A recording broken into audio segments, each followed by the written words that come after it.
Meteu e vai colocar agora para você acompanhar a conversa que eu e o Joel da Atena tivemos um pouquinho mais cedo com a Mariângela Simão, vice-diretora-geral da Organização Mundial da Saúde. Falamos sobre os testes, né, de vacinas contra a Covid-19 e sobre uma possível segunda onda da doença aqui no Brasil. A doutora Mariângela gentilmente nos atendeu aqui na Rádio Bandeirantes e você vai ouvir essa entrevista agora. Bom, seguindo agora com uma entrevista importantíssima, não só pela pessoa que temos como entrevistada, mas também pelo momento que o mundo e o Brasil estão enfrentando, né? Devido a essa Covid-19, a esse coronavírus, a pandemia que infelizmente me parece que está ganhando força novamente aqui no Brasil, e isso não deixa de nos preocupar. A gente tem tantos dados que são alarmantes, mas, Ana, é bom dizer que a gente não deve perder as esperanças nunca e muito menos se desesperar, né? Jamais, inclusive, até porque, Joel, nessa semana a gente teve notícias boas, apesar da segunda onda na Europa, que também já se aproxima aqui do Brasil, a gente teve uma série de notícias boas e que nos trazem esperança em relação a uma vacina eficaz contra o coronavírus que a gente deve ter em funcionamento já em alguns meses. A gente vai falar sobre isso com a vice-diretora-geral da Organização Mundial da Saúde, a Mariângela Simão, que gentilmente nos atende aqui na Rádio Bandeirantes. Doutora, obrigada por falar com a gente. Uma boa tarde para a senhora. Doutora, que é uma notável brasileira que vive lá em Genebra e que dispensa apresentações, né? Doutora, muito boa tarde, viu? Obrigado por atender o nosso pedido. Obrigada pelo convite. E a situação aqui na Suíça também está bastante alarmante, está todo mundo preocupado, não é só no Brasil, né? Várias partes do mundo nesse momento. A senhora está trancada em casa também? Como é que está o isolamento? Não. Não, eu tô trabalhando no escritório, mas muitos poucos funcionários estão vindo para o escritório, né? A Suíça estabeleceu um tipo de um lockdown, né? Ela fez uma restrição do acesso a lojas normais, o comércio todo está fechado, com exceção de supermercados e farmácias, e estimulou que haja o trabalho de casa sempre que possível, né? Então, as coisas voltaram ao que era no começo do ano, em março, abril, maio, em que teve uma situação semelhante aqui. Doutora, mas as escolas estão abertas. Doutora, sabe que eu fiquei meio perdido agora há pouco? Eu abri um link na Europa com o nosso correspondente por lá, o Philip Killing, porque ontem nós demos a seguinte notícia: o mundo enfrentou o pior dia da pandemia, com 11 mil mortos. E hoje, um dia depois, ele chega com uma notícia boa, de que os casos de coronavírus acabaram diminuindo nas últimas horas na Europa.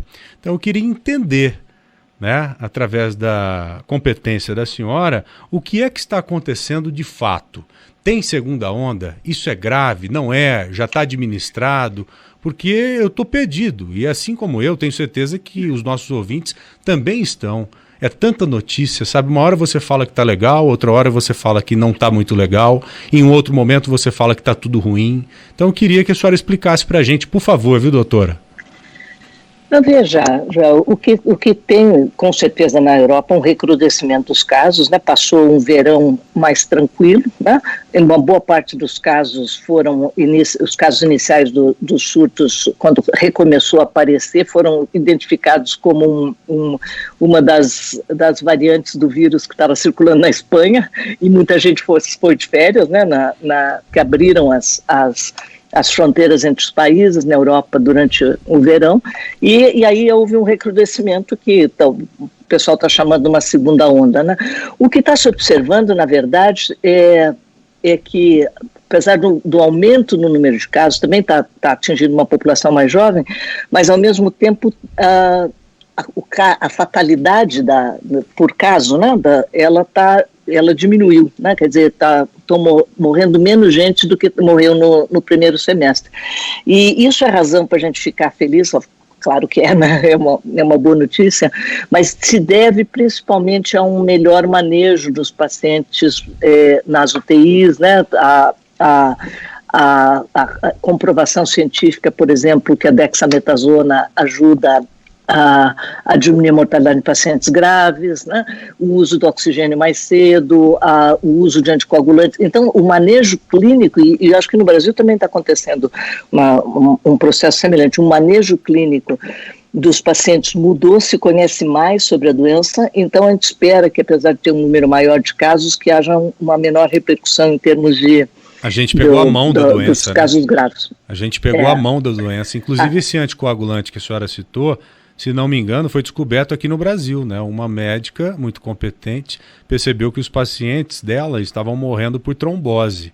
E ela resolveu colocar um anticoagulante para tentar impedir uma nova morte e viu que esse medicamento ele é de extrema importância, né, doutora?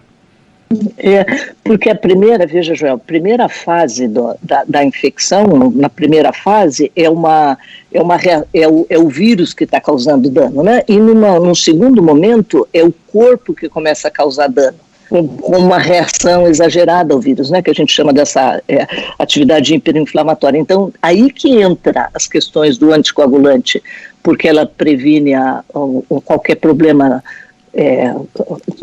circulatório, né? E a dexametasona, o corticoide, para diminuir a reação do corpo contra a reação inflamatória, né? Então a gente está aprendendo, os clínicos que estão na linha de frente estão aprendendo e está se coletando bastante evidência científica sobre essas diferentes práticas, né?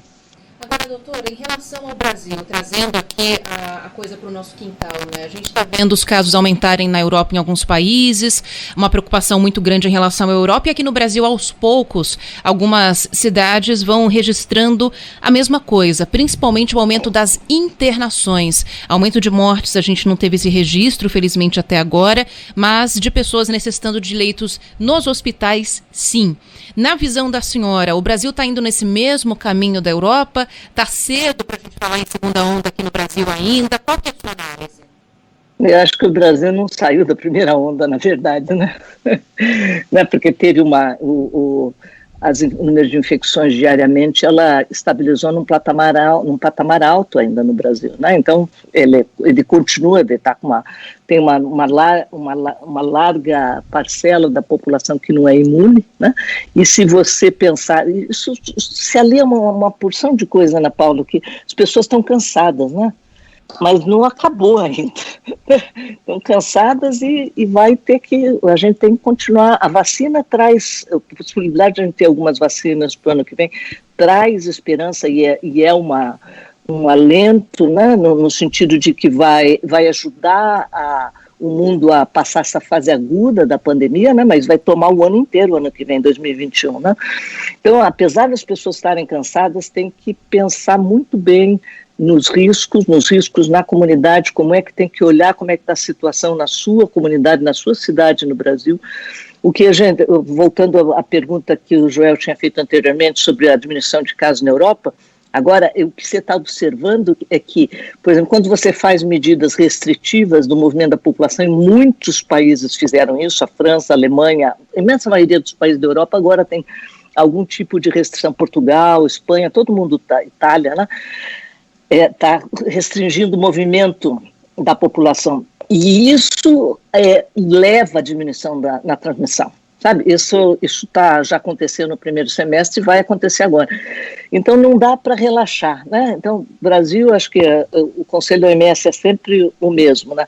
Evitar aglomerações, o uso de máscara, o distanciamento físico, porque o distanciamento social é uma coisa um pouquinho mais complicada de se atingir, né? Porque quando a gente está, por exemplo, falando, como nós estamos falando agora por Skype, nós estamos tendo um contato social, né? Mas o distanciamento físico é importante, a higienização das mãos, né?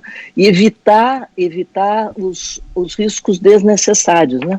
E esse é um ponto bastante importante. Por exemplo, tem países na Europa agora que estão fazendo restrições já para o Natal. Pois né? E era isso que eu queria...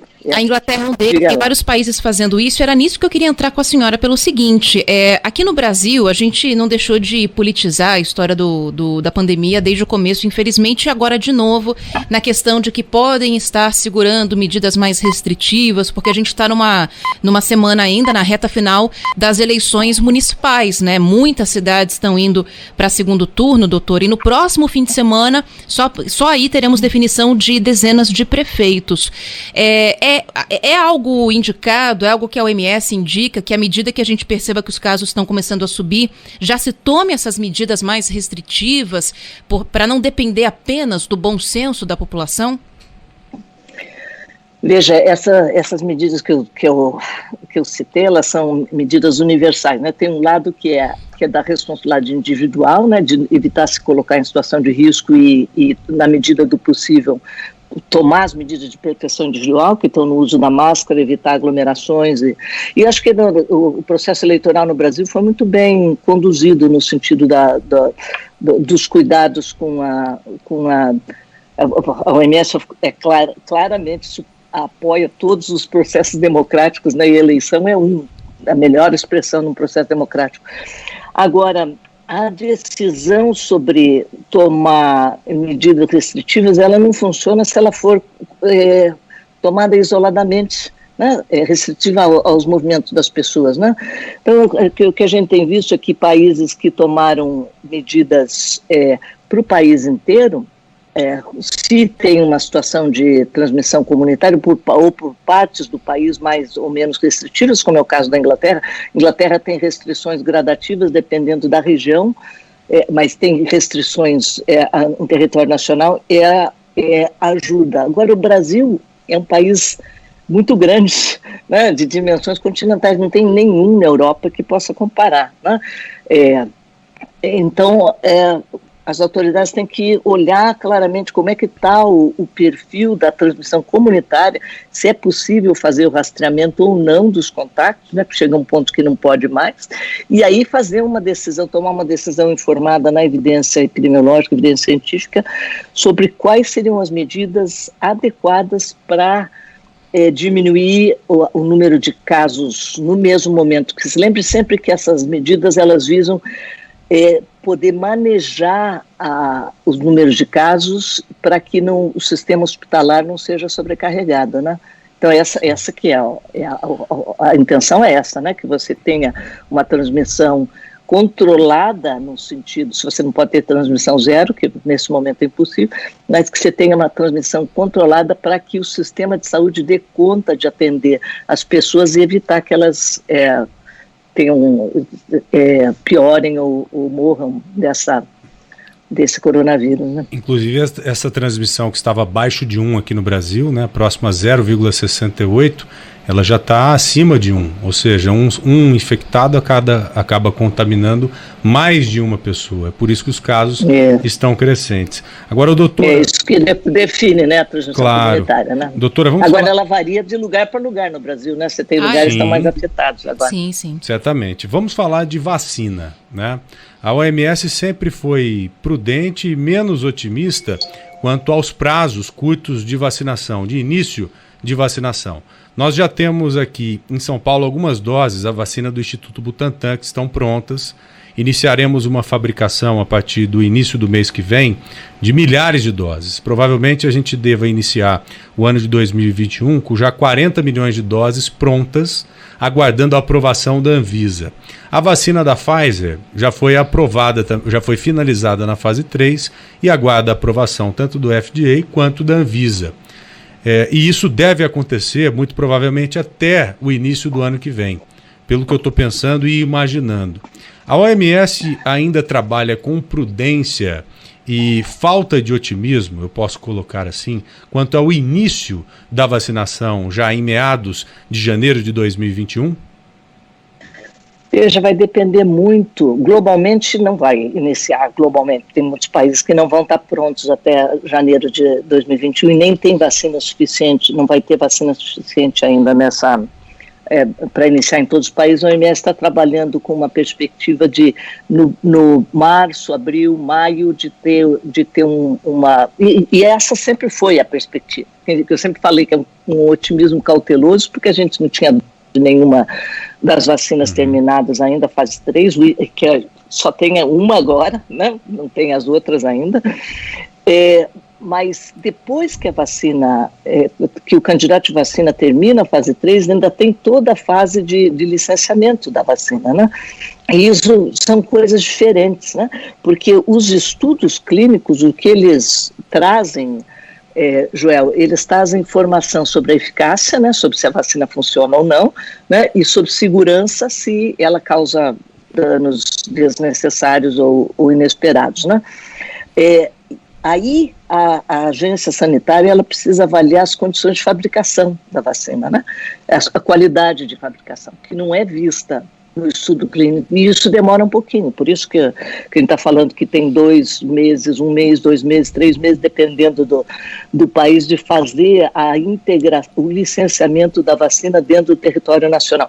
O Brasil tem muito, está numa situação de vantagem, porque o Brasil tem uma agência regulatória da área de medicamentos e vacinas, que é a Anvisa, que é uma agência muito boa, com uma sólida capacidade técnica para avaliar os resultados dos estudos, né? A vacina da Sinovac ainda não terminou fase 3, né? Então nenhuma vacina vai entrar no mercado antes dela terminar a fase 3 completamente, dos resultados serem publicados e da agência sanitária ter avaliado o que eu falei, doutora, já, que é as boas práticas de fabricação e tudo mais, né? A senhora viu que a Anvisa, em uma decisão que foi feita no meio da semana agora, depois de uma reunião, ela já trabalha analisando os estudos das fases 1 e 2 da vacina do Instituto Butantan, ou seja, ela não vai esperar mais que se termine a fase 3 para analisar os estudos como um todo. A análise vai com o processo em andamento. Exatamente. Né? Isso é para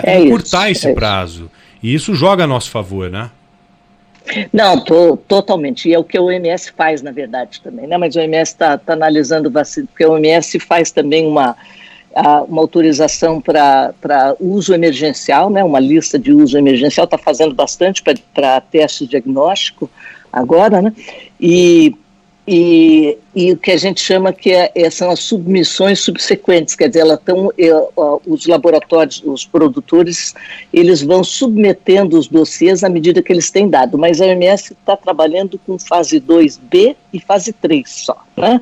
Tudo que chegou à fase 2B pode ser submetido, e aí você já vai fazer, isso absolutamente, a Anvisa está absolutamente correta, tem que ir fazendo os processos ao mesmo tempo. Quando terminar a fase 3, você já viu tudo que já tinha antes, né? Então isso auxilia muito, isso pode agilizar o processo do licenciamento, com certeza. De forma direta, sim ou não? A senhora acredita em início de vacinação aqui no Brasil no início de janeiro? Acho que responde, não. Doutora. Porque agora nós já estamos no final de novembro, né? E ainda não tem.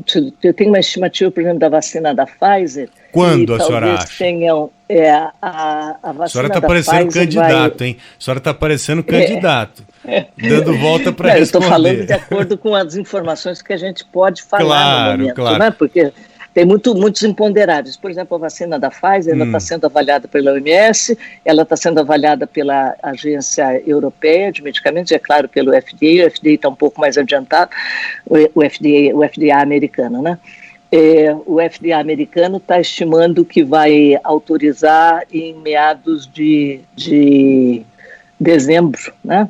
E a gente espera que seja seguido, provavelmente antes do Natal, pela Agência Europeia de Medicamentos e a OMS, provavelmente no começo de janeiro, a da Pfizer, né? Eu não sei em que estágio que está a análise pela Anvisa da vacina da Pfizer, mas a vacina da Pfizer, que é uma vacina com mensageiro RNA, ela é uma vacina que vai ser produzida, ela já está sendo produzida, mas não tem uma enorme quantidade para começar a vacinação no começo do ano. Então, há uma estimativa que haja, entre o licenciamento nas autoridades regulatórias, a chegada da vacina nos países e a efetiva vacinação ainda demora um pouco, ainda mais porque essa primeira vacina, ela precisa de uma rede de frio. Quer dizer, vocês sabem que vacina precisa ficar na geladeira, né? Mas essa vacina especificamente, ela precisa ela está congelada a menos 70, menos 80 graus. No Brasil, janeiro ou fevereiro, doutora? No Brasil, janeiro ou fevereiro? Está insistente, né? Percebeu, doutora? Mas é assim que a gente está, né? Mas a população está assim. Eu não sei como é que está a análise pela Anvisa, né? E qual que é se o Brasil já tem um acordo de compras com a Pfizer ou não, né? Aquele mecanismo global, a COVAX, está finalizando o acordo de compras. Mas eu acho que o principal problema com a vacina da Pfizer vai ser o quantitativo que vai estar disponível nos primeiros 3 meses do ano que vem. Quanto à vacina da Sinovac, que é a Coronavac, né? Que está no Butantan, vai depender do término da fase 3, né? A Anvisa vai ter que analisar, a gente está aguardando com uma grande expectativa de se for positivo, porque há uma capacidade de produção, né, no Brasil, mas na China também, né? Então a gente aguarda com ansiedade os resultados, mas até que os resultados estejam terminados, você não pode dizer nada ainda. Em inglês se diz que acabou quando estiver acabado. Então, você sabe que a vacina vai funcionar quando terminou a fase 3 e você sabe que ela vai entrar no mercado quando ela estiver licenciada, registrada no território nacional. Então, é difícil dizer uma data assim, vai ser fevereiro, março, abril, mas a OMS globalmente está trabalhando numa expectativa de ter uma distribuição pelo esse mecanismo global, pelos consórcios que o Brasil faz parte, né? Começando a fazer distribuição para os países entre março e junho do ano que vem. Por isso que tem a nota de cautela aí, porque por conta o pessoal diz, vai ter vacina, vai ter vacina, mas mesmo tendo vacina, tem que tomar todas as outras medidas que eu estava citando anteriormente, né? Porque não vai ter vacina para todo mundo e o vírus ainda está circulando. Esse vírus não foi embora, esse vírus está aí, né? A OMS tem algum tipo de preocupação, doutora, até para a gente finalizar, que o seu tempo eu sei que já está se esgotando, a OMS tem algum tipo de preocupação com mutações desse vírus e que haja a possibilidade de que ele permaneça na nossa rotina, assim como outras doenças permaneceram por tanto tempo até que a gente conseguisse controlar? Veja, até o momento é claro, todo vírus tem mutações, né? Porque isso faz parte do processo. Quando ele se replica, quando ele se multiplica, ele se replica imperfeitamente, então ele tem mutações. Então tem centenas de milhares de mutações já registradas, nenhuma ainda que tenha evidências de que mudou a evolução, ou a gravidade, ou a evolução da doença. O que você está perguntando, na verdade, se vai virar uma gripe anual. Por exemplo, né? Isso. É difícil dizer ainda, né? Vai depender de como a vacina vai se comportar no longo tempo, né? Você vê que, por exemplo, a influenza, porque os vários tipos de influenza com as variações anuais, você tem que ter campanhas de vacinação anual, né? Nesse momento ainda é impossível dizer, porque esse é um coronavírus novo, né? A gente tem indicações de que as vacinas, que esses candidatos de vacina que estão mais adiantados estão causando boa reação imunológica em termos de proteção, mas a gente não sabe ainda quanto tempo vai durar, né?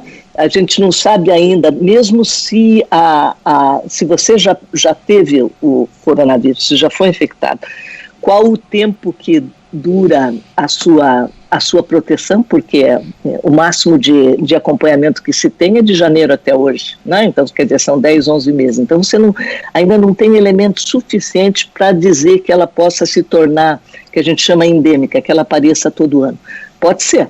E por isso que é importante que se desenvolvam vacinas eficazes, mas que também, não só vacinas, que o diagnóstico, os métodos, testes, né, para diagnosticar, sejam desenvolvidos rapidamente, bons testes, que tem muita coisa que não é boa no mercado, e que também tenha o desenvolvimento de um tratamento efetivo para casos leves e moderados também, né, não só para casos graves. Doutora Maria Ângela Simão, muito obrigado pela entrevista mais uma vez, viu? Muito bom te receber aqui no nosso rádio, aqui na Rádio Bandeirantes. Prazer. Espero contar com o conhecimento da senhora mais vezes aqui no nosso programa. Um grande abraço e sorte pra gente, Bom né, doutora? É isso. Obrigada, doutora. Obrigada. Tchau. Tchau, tchau. Importante, né, Aninha, essa entrevista, né? Muito. Como sempre, informações esclarecedoras, mas não deu para ver uma data sendo bancada pelo OMS, né? Mas eu acho que em janeiro a gente já deva ter, talvez, o início. Olha, eu acho que a gente deve ter, talvez, é assim que o a gente início tá. da vacinação. O importante é ir com cautela e não esquecer de se cuidar até lá, né, Joel? É isso. É verdade.